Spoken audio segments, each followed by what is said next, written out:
अस्सलाम वालेकुम। मुंहिंजो नालो माशूक अली आहे। अवां मुंहिंजो यूट्यूब चैनल ॾिसी रहिया आहियो। सिंध में हिन वक़्तु पाकिस्तान पीपल्स पार्टी जी हुकूमत आहे ऐं उन खां अलावा जेको आहे त जेका गुज़िरियल इलेक्शन हुई 8 फरवरी ते, उन में सिंध जे खोड़ सारे इलाइक़नि मां जेको आहे जेके वीडियोज़ जेके मंज़रिआम ते आहियूं, जेके माण्हू तकलीफ़ जो शिकार हुया, जिन इलाइक़नि में तरक़ियाती कम कोन थिया, उन्हनि उतां जे जेको आहे त जेके हमेशह चूंडजी आला ऐवाननि ताईं जेके नुमाइंदा पाकिस्तान पीपल्स पार्टी जा पहुता आहिनि, उन्हनि जो कीअं घेराव कयो, उन खां कीअं पुछाणो कयो, उहो मुंहिंजे ख़्याल में कंहिंखां बि जेको आहे विसरियो न हूंदो। पर उन जे बावजूदि अॼु हिकिड़ी हक़ीक़त पसंदी तरफ़ अचूं था ऐं कुझु जेके ॻाल्हियूं आहिनि तव्हांजे साम्हूं रखूं था त हाणे ताज़ो टियों भेरो जेको आहे त गुज़िरियल ॾींहुं सिंध काबीना में इज़ाफ़ो कयो वियो आहे, जंहिंखे जेको आहे त 8 जेका आहे त वज़ीर चूंडिया विया आहिनि, जिन खे कलम ॾिनो वियो आहे, कलमदान ॾिनो वियो आहे।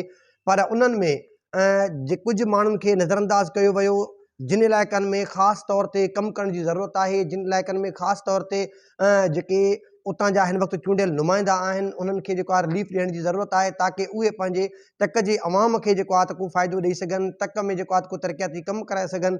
पर पाकिस्तान पीपल्स पार्टी मुसलसल जेको आहे त उन इलाइक़नि जे उन्हनि MPAs खे नज़रअंदाज़ कंदी रही आहे ऐं नज़रअंदाज़ कयो आहे।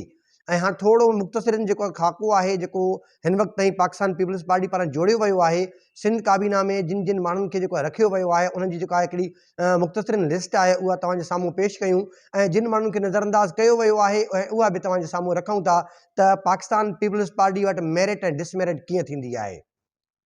सभ खां पहिरियों नालो जेको मूं रखियो आहे लिस्ट में, हूअं त नाला सभिनि जा तरतीबवार आहिनि। जीअं वज़ीर आला असांजो सैयद मुराद अली शाह आहे, उहो त जेको आहे त हमेशह मंज़ूर नज़र आहे। उन खां अलावा जेके ॿिया खाता आहिनि, जेको आहे त वर्क्स एंड सर्विसिस डिपार्टमेंट ऐं जेके ठीकनि जा जेके कम हूंदा आहिनि, तरक़ियाती जेके कम हूंदा आहिनि, इहो निज हिकिड़ो पैसे वारो खातो आहे ऐं जंहिंमें जेको आहे त अरबे खरबे रुपयनि जी जेको आहे त माना फेर फार थींदी आहे, ॾेती लेती थींदी आहे, मामलात थींदा आहिनि ऐं जेको आहे त उहो सॼो खातो जेको आहे सोनो, जेके सोनी चिड़िया जेके चवंदा आहिनि, सोनो खातो जेको आहे उहो अली हसन ज़रदारी साहब खे ॾिनो वियो, उन जो कलमदान उन जे हवाले कयो वियो। ऐं ॿियो घरू खातो आहे, उहो जेको आहे ज़िया लंजार साहब, उन्हनि खे ॾिनो वियो। ऐं उन खां अलावा डॉक्टर अज़रा पेचूअ साहिबा सिहत खातो उन्हनि जे हवाले कयो वियो आहे। ऐं उन खां अलावा सईद गनी साहब आहिनि, लोकल गवर्नमेंट, उन्हनि जे हवाले कयो वियो आहे। ऐं उन खां अलावा जाम ख़ान शोरो साहब आहिनि, एरीगेशन ऐं खुराक खातो हिन वक़्तु उन्हनि साईं जिन वटि आहे। ऐं उन खां अलावा जेको आहे त सैयद सरदार अली शाह तालीम खातो उन्हनि जे हवाले आहे। ऐं उन खां पोइ जेको आहे त मोहतरम शर्जील मेमन साहब आहिनि, ट्रांसपोर्ट एक्साइज़ एंड टेक्नीशियन ऐं इतलात खातो जेको आहे त ताज़ो उन्हनि जे हवाले कयो। 3 खाता साईं जिन वटि आहिनि। ऐं उन खां अलावा जेको आहे सैयद नासिर शाह आहिनि, एनर्जी प्लान्स ऐं डेवलपमेंट खातो जेको आहे उहो उन्हनि जे हवाले आहे। ऐं सरदार मोहम्मद बख्श खान महर आहिनि, ज़राअत ऐं स्पोर्ट्स ऐं यूथ अफेयर्स ऐं एंटी करप्शन इस्टेब्लिशमेंट, इहे खाता इन्हनि साईं जिन जे हवाले कया विया आहिनि। ऐं उन खां अलावा गुज़िरियल ॾींहुं जेको आहे 8 नवां जेके वज़ीर चूंडिया विया आहिनि, खया विया आहिनि, जिन हलफ़ खयूं गवर्नर सिंध जे जेको आहे त हथां। ऐं उन्हनि में बि जेको आहे त सिंध जे उत्तर जे ज़िलनि ख़ासि तौर ते जेको आहे त जीअं लाड़काणो आहे, उनखे घणे भाङे नज़रअंदाज़ कयो वियो आहे। जीअं कंबर शदात कोट आहे, ख़ासि तौर ते उनखे नज़रअंदाज़ कयो वियो आहे। कंबर शदात कोट जी ॻाल्हि कयूं त कंबर शदात कोट 2013 खां बाद में पाकिस्तान पीपल्स पार्टी जी जेका बि हुकूमत जुड़ी आहे, 13 खां 18 ऐं 18 खां 23 खां अॻु में ई जेको आहे त हुकूमत किराई वई ऐं जंहिं करे जेको आहे त 24 में नए सिरे जेको आहे चूंडियूं करायूं वयूं। उन में बि पाकिस्तान पीपल्स पार्टी जा जेके बि MPAs आहिनि, जंहिंमें नाला आहिनि, पर पहिरियों तव्हांखे जेके माइनस थियल जेके MPAs आहिनि उहे तव्हांखे ॿुधायूं। हिनमहिल ताईं पाकिस्तान पीपल्स पार्टी जा मंज़ूर नज़र न आहिनि बणिया। वॾा कदावर जेके शख़्स आहिनि ऐं सियासी जेको आहे त उन्हनि जो जेको आहे त कद काठ आहे ऐं सिंध में ख़ासि तौर ते पाकिस्तान पीपल्स पार्टी में उन्हनि जो वॾो नालो आहे। ऐं उन्हनि खे जेको आहे त हिनमहिल ताईं जेको आहे त पाकिस्तान पीपल्स पार्टी पारां नज़रअंदाज़ कयो वियो आहे। उन्हनि खे सिंध काबीना जो हिसो न बणायो वियो आहे। ईअं सम्झो जेको त पंहिंजे इलाइक़नि मां जेके हे हज़ारे ऐं लखे जेके वोट खणी सिंध असेंबली में त पहुता, पर पंहिंजे माण्हुनि जे तकलीफ़ुनि जे अहंजनि जी जेको आहे त मलम जेको आहे मरहम न बणिजी सघिया आहिनि। उनखे कंहिं बि क़िस्म जो जेको आहे त कंहिं बि खाते में एडजस्ट न कयो वियो आहे। उन्हनि खे को बि जेको आहे त कलम न ॾिनो वियो आहे। ऐं उन जे करे उन्हनि जे इलाइक़नि में जेके मसइला आहिनि, मामलात आहिनि, उहे उनखे दरपेश आहिनि। ऐं उहो वक़्तनि बवक़्तनि उहे माण्हुनि सां जेको आहे त माण्हुनि खे दिलासा बि ॾियनि था, आसरा बि ॾियनि था, पर जॾहिं माण्हुनि सां कयल जेके वाइदा आहिनि उन ते पूरो कोन था लहनि त उन्हनि खे जेको आहे त अवामी रद्द अमल जो मुंहुं ॾिसणो पए थो, उन्हनि खे जेको आहे त अवाम खे फेस करिणो पवे थो। उहे सभु मामलात उन्हनि खे फेस करणा पवंदा जिन खां सिंध हुकूमत ख़ासि तौर ते पाकिस्तान पीपल्स पार्टी बिल्कुलु बेख़बर आहे। हाणे नाला तव्हांखे ॿुधायूं था त जेके माइनस थियल आहिनि जंहिंमें जेको सरफ़हरिस्त आहे मीर नादिर मक्सी, उहो कंबर शदाद कोट PS-14 जो जेको आहे त खटियल जेको आहे त सिंध असेंबली जो जेको मेंबर आहे। सरदार ख़ान चांडियो आहे ऐं कदावर शख़्सियत आहिनि। बुरहान ख़ान चांडियो आहे ऐं उन खां अलावा जेको आहे त निसार अहमद खोड़ो पाकिस्तान पीपल्स पार्टी सिंध जा सदर आहिनि, उहे हिनमहिल ताईं जेको आहे नज़रअंदाज़ आहिनि। ऐं इम्तियाज़ शेख साहब आहिनि, उहे नज़रअंदाज़ आहिनि। इस्माइल राहू आहिनि, उहे नज़रअंदाज़ आहिनि। ऐं मुकेश कुमार चावला, उहे नज़रअंदाज़ आहिनि। हरीराम किशोरी लाल, उहे बि जेको आहे रहियल आहिनि। ऐं ज्ञानचंद एसरानी समेत खोड़ सारा ॿिया बि नाला आहिनि जेके हिन वक़्त ताईं पाकिस्तान पीपल्स पार्टी जे नज़रुनि खां ओझल आहिनि। हाणे ॻाल्हि कयूं स्पेसिफिक कंबर शदाद कोट में, त कंबर शदाद कोट में जेको आहे 8 फरवरी ते जेके चूंडियूं थियूं उन खां पहिरियों 2013 ताईं ऐं 2008 खां 2013 ताईं जेको आहे त मीर नादिर मक्सी खे ख़ुराक खातो ॾिनो वियो। उन ख़ुराक खाते में हुन पंहिंजे इलाइक़े में केतिरो कमु कयो केतिरो न कयो उहो हिकिड़ो अलॻि चैप्टर आहे, उन ते कॾहिं मुख़्तसिरनि जेको आहे त ॿिए वारे ॻाल्हाईंदासीं। पर 2013 ताईं जेको आहे त ख़ुराक जो जेको वज़ीर जेको रहियो मीर नादिर मक्सी, 13 खां बाद में पाकिस्तान पीपल्स पार्टी जी 18 ताईं हुकूमत रही, 18 खां 22 ताईं रही। जेको हुकूमत जेको आहे त किराई वई ऐं इमरान ख़ान जी जेका हुकूमत खटियल हुई उनखे जेको आहे त मुकमिल तौर ते ख़तमु करे जेको आहे त 24 में दुबारा जेके चूंडियूं थियूं उन में ख़ासि तौर ते ॾिठो वञे त मीर नादिर ख़ान मक्सी 2022 में जेको पाकिस्तान तहरीक इंसाफ़ जी जेका हुकूमत हुई, माण्हुनि खां ॻाल्हि विसरी वेंदी आहे पर उनखे ॾिसणु घुरिजे। 2022 में जेका पाकिस्तान तहरीक इंसाफ़ जी जेका हुकूमत हुई उनखे केराइण में ऐं जेका PDM जेका जमात हुई ख़ासि तौर ते पाकिस्तान पीपल्स पार्टी ऐं उन्हनि जे लाइ जेको मीर नादिर ख़ान मक्सी जो वॾो किरदारु हुयो। हाणे तव्हांखे सम्झ में ॻाल्हि न ईंदी त हिकिड़ो जेको MPA आहे उनजो एॾी सारी हुकूमत केराइण में कहिड़ो किरदारु हुयो।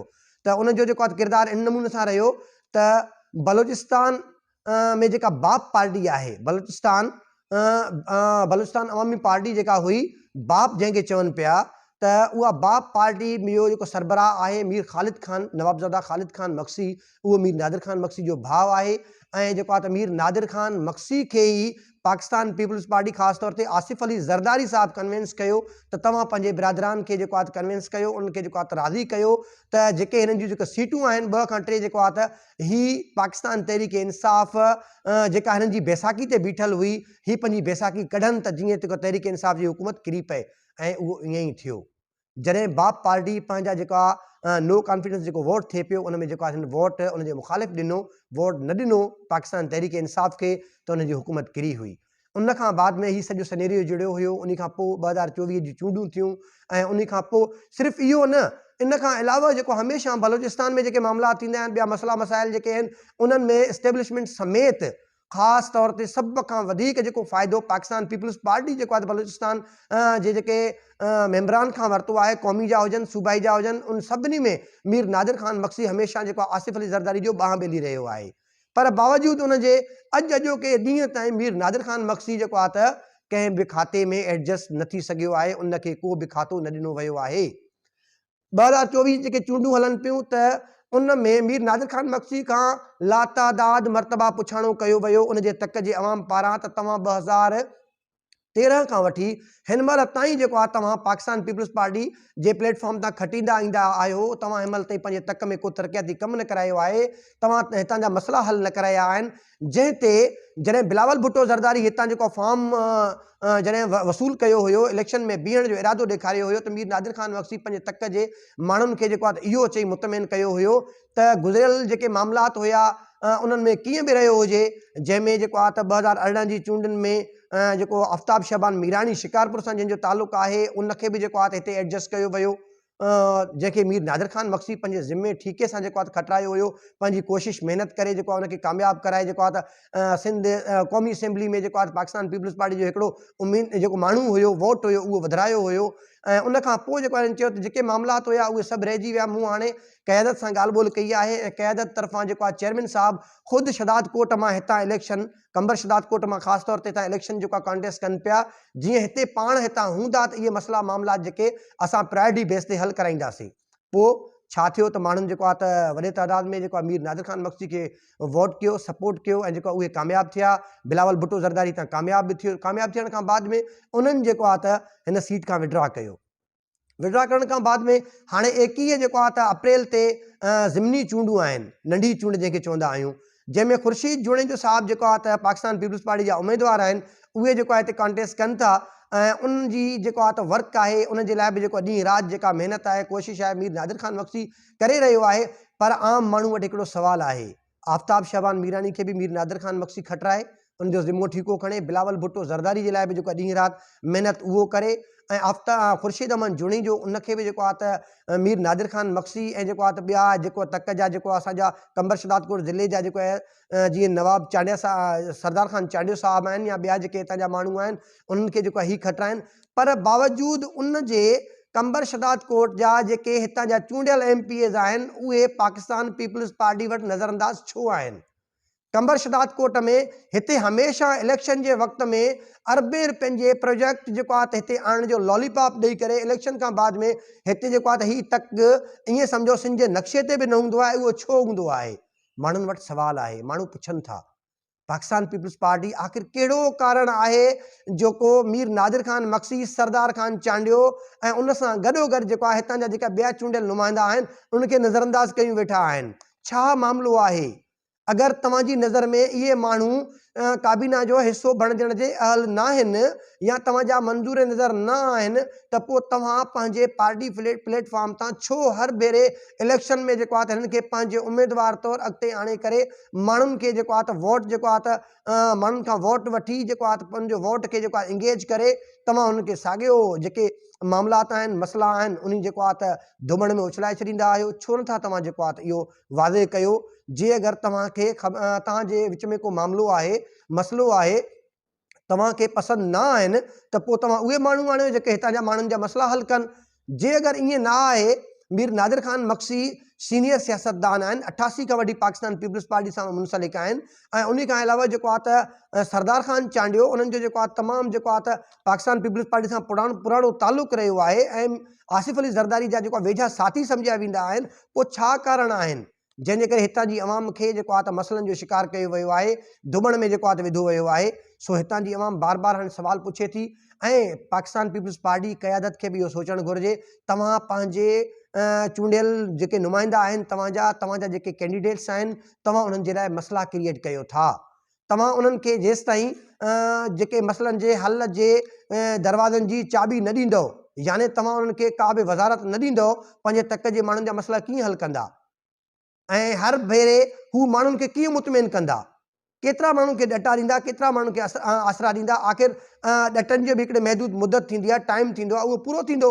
पूरो थियण खां बाद में उहो कहिड़ो मोह खणी माण्हुनि वटि वञनि ऐं कहिड़ी ॻाल्हि कनि त जेको आहे त असां गुज़िरियल भेरे तव्हांजी ख़िदमत न कईसीं, हिन वजह जे करे हाणे ईंदड़ भेरे तव्हांजी असां ख़िदमत कंदासीं। हालांकि पाकिस्तान पीपल्स पार्टी मुसलसल जेको आहे त जेके मां नाला ॻणाए वियुमि उन्हनि माण्हुनि खे नज़रअंदाज कंदी थी अचे।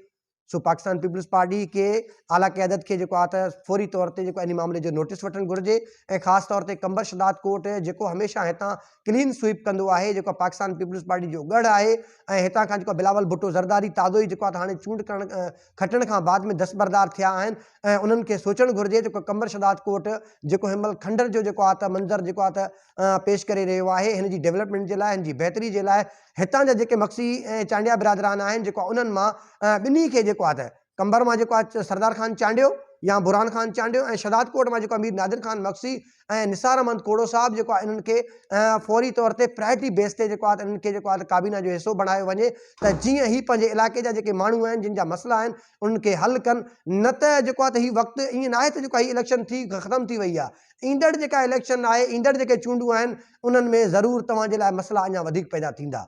सो तव्हां पंहिंजे हिन मसइलनि जे हल जे लाइ ऐं जेको आहे आम माण्हुनि जे जेको आहे त मसइलनि खे ख़तमु करण जे लाइ जेको आहे त फौरी तौर ते जेको आहे नोटिस वठी करे इन मामलनि जो जेको आहे त नज़रसानी कई वञे ऐं जेको आहे त हितां जा जेके इहे चूंडियल जेके उमेदवार ऐं जेको आहे MPS साहिबान आहिनि, उन्हनि खे जेको आहे एडजस्ट कयो वञे। ऐं जेको ईंदड़ प्रोग्राम ताईं पंहिंजे मेज़बान माशूक़ अली खोसो खे इजाज़त ॾिना। वॾी महिरबानी।